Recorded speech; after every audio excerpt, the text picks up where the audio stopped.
We're ready for chapter 9, verse 16.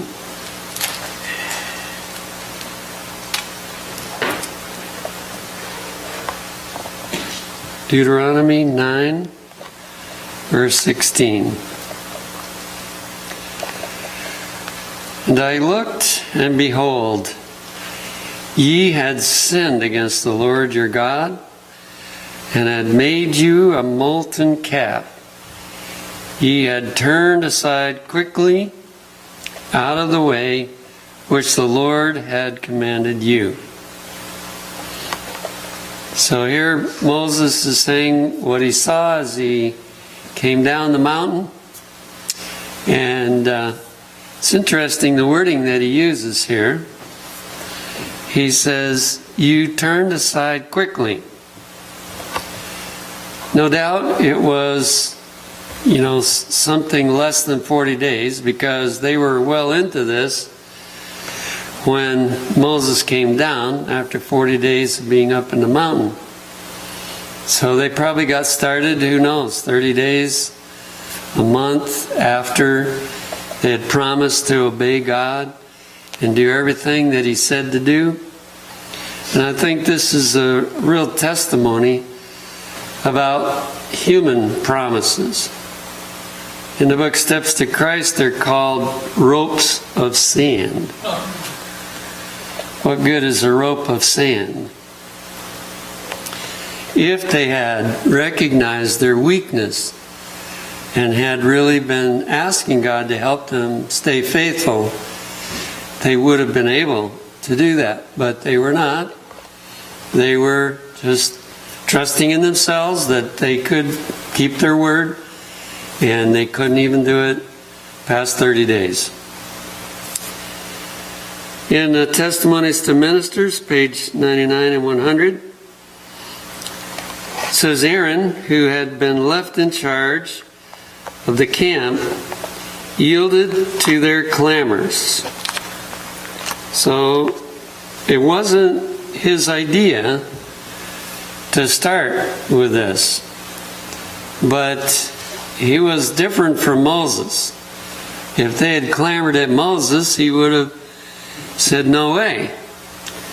But Aaron says, instead of exercising faith in God, trusting to divine power to sustain him, he was tempted to believe that if he resisted the demands of the people, they would take his life. And he did as they desired. Now this story is in here because a lot of leaders are like this. They crave popularity, and they're not able to trust God to protect them if He chooses. And, we never know for sure. He didn't protect everybody. There were martyrs. There were people that lost their lives. So not everyone gets protected. But the person that's really a person of faith can say, if I lose my life, it's okay, but I'm not going to go the wrong way. I'm not going to agree with this plan. But Aaron was not that kind of person. And so he was eager to be popular. And as we look at the rest of this story, we see that he really did crave popularity. The devil knows what our weak points are, and he makes sure that we get tempted in the area where we're weak. So he, meaning Aaron, collected the golden ornaments, made the molten calf, and fashioned it with a graving tool. Then the leaders of the people declared, These be thy gods, O Israel, which brought thee up out of the land of Egypt. It's hard for me to imagine somebody able to say that and mean it. But somehow they were really messed up and gave the credit to the golden calf for leading them out of Egypt. It was the golden calves that were attacked by the plagues of God, back there in Egypt. Now here's where Aaron's character comes out. When Aaron saw that the image he had graven pleased the people, he was proud of his workmanship.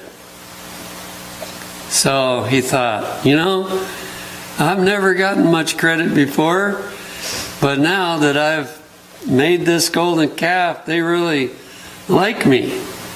They really think I did a great thing. So he added, he built an altar before the idol, made proclamation and said, tomorrow is a feast to the Lord. Wow. He was with Moses every time he went to Pharaoh. He was the one that would make sure that it was spoken in the language the king would understand. He had been through everything along with Moses, and how he can say, tomorrow is the feast to the Lord. But it's a testimony of how weak we are. Human nature. We're all like that. We can't stand up to what's right. We might think we would, but we can't without God's power. And they rose up early on the morrow and offered burnt offerings and brought peace offerings. So they offered the same kind of sacrifices that God required of them. And the burnt offering is an offering to testify that I am giving my entire life and being in service to God. And so the burnt offering wasn't, cut up. It was laid on the altar hole. And the peace offering was in regard to forgiveness of sin. Making peace with God. It was more than just sin, and here they are offering these offerings to this idol. And the people sat down to eat and to drink. And we can guess that they weren't eating very good, healthy things, and they weren't temperate. This was an actual feast where they gorged themselves. That was typical. Then it says, and rose up to play. So now they're going to have activities of a variety of kind. I suppose it's similar to what happens today. Carnival. Yeah, like a carnival. We didn't even see anything to do with a carnival over in Rio de Janeiro, but my understanding is it's one of the most corrupt carnivals in the whole world, and people just come by the hundreds of thousands to, watch that carnival. They drank and feasted and gave themselves up, here's another one, to mirth and dancing. There's something in human nature that loves to just, tell jokes and have all kinds of things that make people laugh. Parties often want to play games that will make people laugh. And of course then we have comedy shows are very, very popular everywhere. And it's a disease. And it doesn't have anything to do with God. So they were all wrapped up in mirth and dancing, and you can be sure they weren't dressed very well, which ended in the shameful orgies that marked the heathen worship of false gods. So as we say, it went from bad to worse, and as they indulged themselves and as they saw things they shouldn't see and did things they shouldn't do, they kept descending until finally it was exactly like the kind of worship that happened back in Egypt. Now, I don't know, there doesn't seem to be much record of anybody other than the leaders and Caleb and Joshua that really are going to be in the kingdom. Now, maybe there's some silent witnesses that the Bible doesn't talk about, but it looks like this was quite universal and that it was a horrible testimony after all of God's goodness in getting them out of Egypt. Patriarchs and Prophets 3:17, they made a calf in Horeb and worshipped the golden image, or molten image. Thus they changed their glory into the similitude of an ox. It's interesting, the wording. That's from Psalm 106, 19 and 20. And God was the glory of His people. He's the one that can cause us to do what's right. He's the one that helps us in all circumstances and situations. He is our glory. And it says they changed their glory into an animal, an ox. How could greater ingratitude have been shown, or more daring insult offered to Him who had revealed Himself to them as a tender Father and an all-powerful King? So, our only hope is to really get connected to Jesus, stay connected with Him. Otherwise, we will find it impossible to stand against the current of what other people are wanting to do. And we will be afraid of what will happen if we stand up against the current. And, today you may lose your job over it. If you stand up, you may be persecuted, you may be looked down upon for standing up, but that's supposed to be our task. And then God often delivers to where He shows that we are the ones in the right. But if He doesn't deliver, then that's okay. So, back to our chapter, we look next at verse 17. It says, "And I took the 2 tables and cast them out of my 2 hands and break them before your eyes." Now, I've wondered about that one, whether they were watching him by this time. Maybe he was close enough to the camp to where they could see him. But it does say it's before your eyes that he did it. Patriarchs and Prophets 3:20, "As they drew near the encampment, they beheld the people shouting and dancing around their idol. It was a scene of heathen riot, an imitation of the idolatrous beasts of Egypt."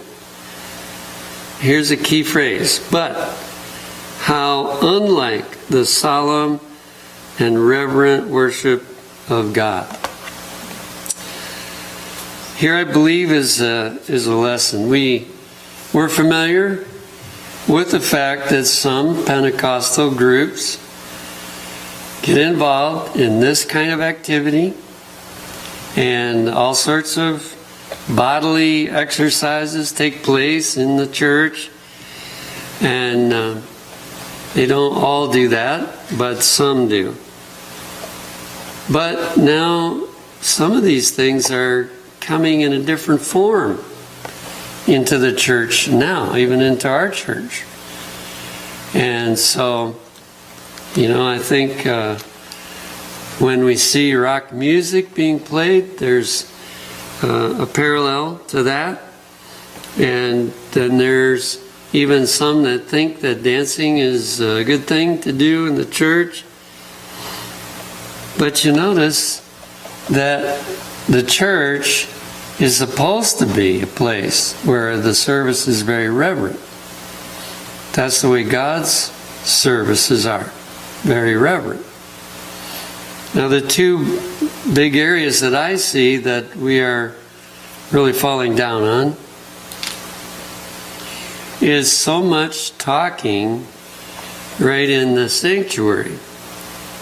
Sometimes even during the service, but before the service starts and service afterward, after the service, we just don't think about the fact that we're still in God's house.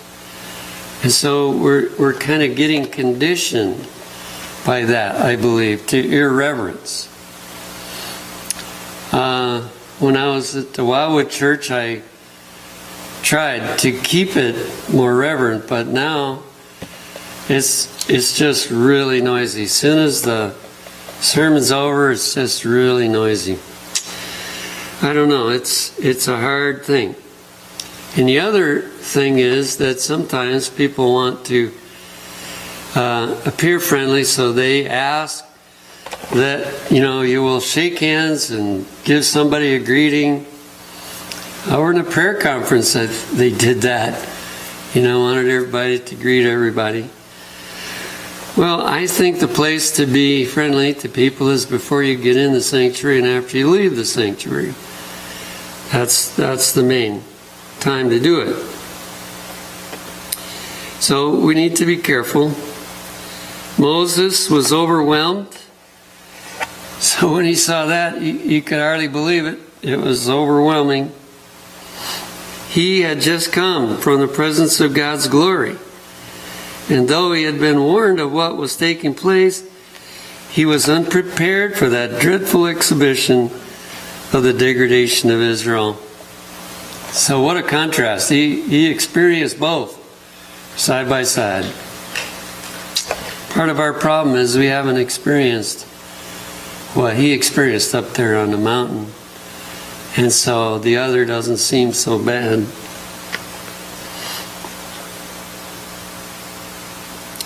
His anger was hot, but this is righteous indignation. To show his abhorrence of their crime, he threw down the tables of stone, and they were broken in the sight of all the people, thus signifying that as they had broken their covenant with God, so God had broken his covenant with them. So here again we see proof that the old covenant didn't last long. The old covenant was made before Moses went on the mountain, and 40 days later, when he came down, the covenant was broken. And nobody can be saved other than Jesus under that old covenant.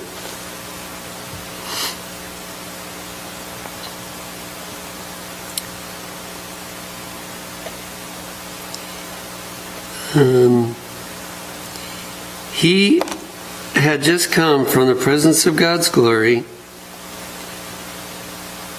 and although he had been warned that the people had corrupted themselves, had made an idol and sacrificed to it, yet he was in a measure unprepared for that dreadful exhibition of the degradation of Israel.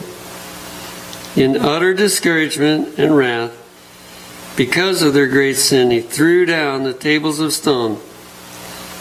Notice this, by divine direction, purposely to break them in the sight of the people, and thus signify that they had broken the covenant so recently made with God. So this was the right thing for him to do. When I read it as a child, I thought he made a mistake there, but no, he didn't. That was righteous indignation, and God was directing him to testify of the broken covenant by smashing those 10 commandments. Review and Herald of September 1, 1896. Mark the extreme fanaticism and sin into which the people were led by the enemy. Notice the use of the word fanaticism. We don't usually use the word that way. We use the word fanaticism for somebody that's gone too far overboard in conservative behavior, where they go beyond what God asked us to do. And that is fanaticism, all right? But on the liberal side is fanaticism as well. And it comes from the same source, from the enemy. And it can be called fanaticism. One time, many years ago, there was a paper called Self-Supporting Worker. It was run by Lyndon McNeilis. And he asked me to write an article on fanaticism. And I always preach and write articles based on what I find in my study. So I discovered in my study that fanaticism applies to both directions, not just the conservative side. When I made up my article and sent it to him, he wouldn't publish it. He was only wanting me to talk about the conservative side of fanaticism, I guess.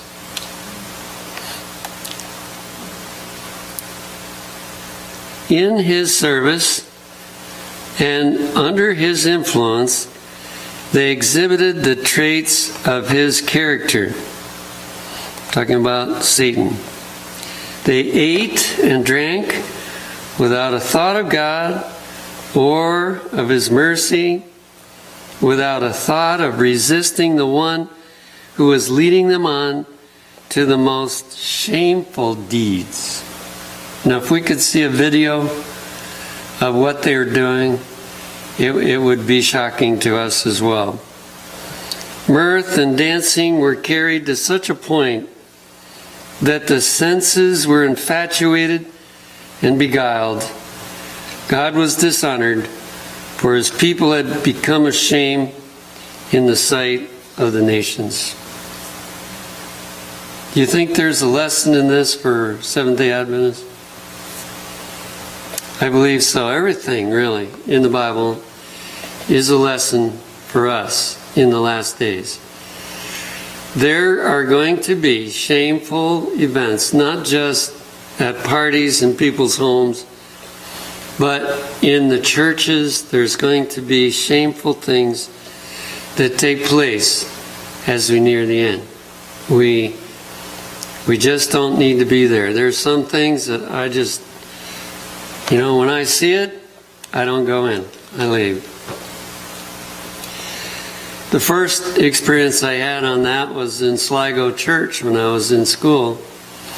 And a group from Andrews came down to have a revival. And it did seem like there was a genuine revival going on. But they had an after meeting that was going to be downstairs. And so I went to the meeting, but when I opened the door, they were singing and they were stomping their feet and they were clapping and making a huge ruckus. And so I said, no, I'm not going to go in there. So I left. But these things are going to get worse, I believe, as people lose their sense of God's holiness. 3 Testimonies 2:98. The boisterous, drunken revelry of the children of Israel reached his ears long before he came to the camp. So, as he descended the mountain, he could hear. You've probably noticed that sound travels up a mountain. Over there near Wildwood, we have Lookout Mountain, and I've gone over and walked up the mountain, and as soon as you get above the tree line, you can hear the freeway just as plain as if you're right on the edge of the freeway. And the train that goes through, you can, everything. When you're up, the sound travels up. So he could hear all of that.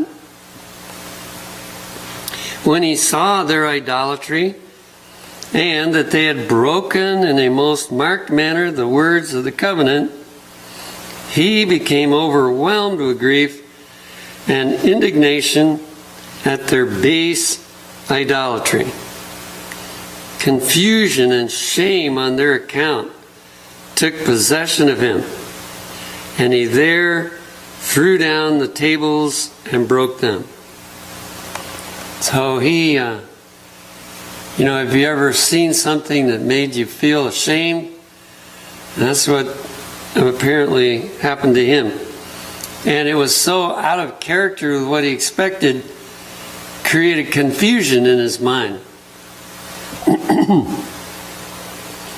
As they had broken their covenant with God, Moses, in breaking the tables, signified to them that so also God had broken his covenant with them. And as far as we know, there was no making of the everlasting covenant with them. There's no record of that. In order to see the covenant, we have to go over to Isaiah and Ezekiel, and there we see the covenant made. And we see it in Genesis, but it seems like the Israelites just were not prepared to receive that everlasting or new covenant. Early writings, page 163. When Moses came down from the mount with the 2 tables of stone and saw Israel worshiping the golden calf, his anger was greatly kindled, and he threw down the tables of stone and broke them. I saw that Moses did not sin in this. When I read that one, I realized, yes, for sure, he didn't do anything wrong to smash those tables of stone. He was wroth for God, jealous for his glory. So that's righteous indignation. And Jesus had that when he drove out the money changers out of the temple. He wasn't mad like humans get mad, but he was angry at what they were doing to the house of God, and even what they were doing to themselves. But when he yielded to the natural feelings of his heart and took to himself the honor which was due to God, he sinned. And for that sin, God would not suffer him to enter the land of Canaan. So we have, we have several types of sin with Moses. This one looks like a possible sin, but it's not.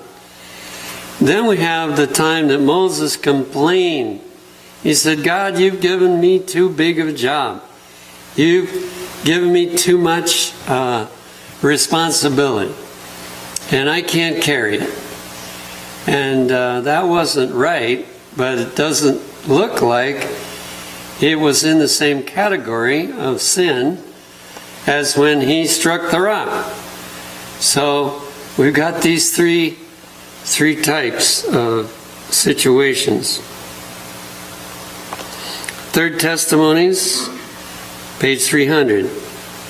When Moses saw the idolatry of Israel, and his indignation was so aroused at their shameful forgetfulness of God, that he threw down the tables of stone and broke them. Aaron stood meekly by, bearing the censure of Moses with commendable patience. So he didn't just smash the commandments, he climbed all over Aaron for what Aaron had done. And Aaron looked so holy and righteous. He stands there. He doesn't fire back at Moses. He just listens and, calmly bears it. Here was the result of that. The people were charmed with Aaron's lovely spirit and were disgusted with the rashness of Moses. When I first read that, I thought, it's true. People like the Aaron type of leader better than the Moses type of leader. Hopefully each one of you here tonight are happy with a Moses type leadership. But a lot of people are not. And that's why a lot of leaders don't want to stand up. They know that. And they realize that they stand up and they really fight for what is right and, speak clearly about what's wrong, that they're going to have a lot of people against them. And so as the congregation there was watching Moses get after Aaron, their feelings were with Aaron. They felt, he's the good guy. Moses, he's a problem. But God seeth not as man sees. He condemned not the ardor and indignation of Moses against the base apostasy of Israel. This is the reason why Ellen White was not liked by so many people, because she would speak plainly in regard to sin. I've been reading the Fifth Testimonies, and in the early part of the Fifth Testimonies, it's talking about some of the sins of the Battle Creek Church, which was the General Conference Church, and some of the things that were going on there in Battle Creek which should not be. One of them was the persecution of Goodloe Bell, who was the first educator that we had. He was trained in Oberlin College, which is not an Adventist school, but they had an educational program similar to the one that God revealed through Ellen White. So he started a school there in Battle Creek. But I guess he worked a little too hard, and he wasn't always as kind to people as he should be. And so the members heard some of the students complain about him, and then the parents got to talking and with each other, and they really ended up persecuting, and she, in no uncertain terms, lays them out for what they had been doing and points out that they had worse faults than Goodloe Bell. Well, people don't like that. But it's a test. A truly converted person will accept rebuke, even if it's not 100% correct. They will go to the Lord and they'll pray about it to see if it's so. But an unconverted person will rise up against rebuke every time. They don't like it, they will not listen to it, and they will attack the person that gave it. And that is why, we have so much trouble with the straight testimony even in the Adventist Church.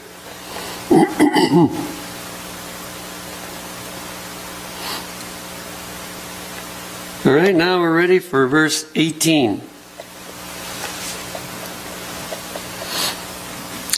And I fell down before the Lord as at the first 40 days and 40 nights. I did neither eat bread nor drink water, because of all your sins which ye sinned in doing wickedly in the sight of the Lord to provoke him to anger. So here, it's necessary for Moses to go back up on the mountain for another 40 days and 40 nights. And he didn't eat any bread. He didn't drink any water. He was again sustained by God. So he had 2 periods of 40 days where he was totally sustained by God. And I believe there's a spiritual lesson in this.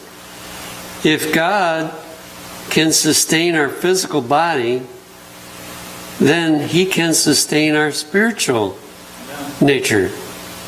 And he is the only one that can sustain a spiritual nature where we are, correctly relating to him and where he is able to live out his life in us.